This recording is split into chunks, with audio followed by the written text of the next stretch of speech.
ମୁଁ ଚାରି ଭାଗ କରିଦେଲି ଏଟା ସମାନ ହବା କି ଆପଣ ଭାଙ୍ଗି ପକେଇ ପାରିବେ ପକେଇ ଯିବେ।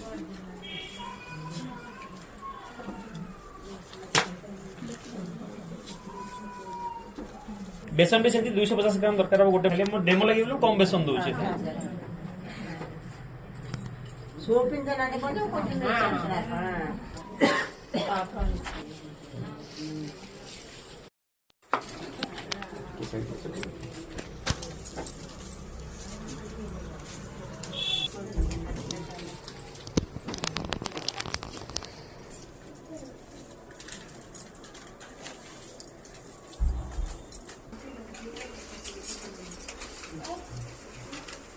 ହେଲା ଏଟା 2 ନମ୍ବର ଲେୟାର ଗଲା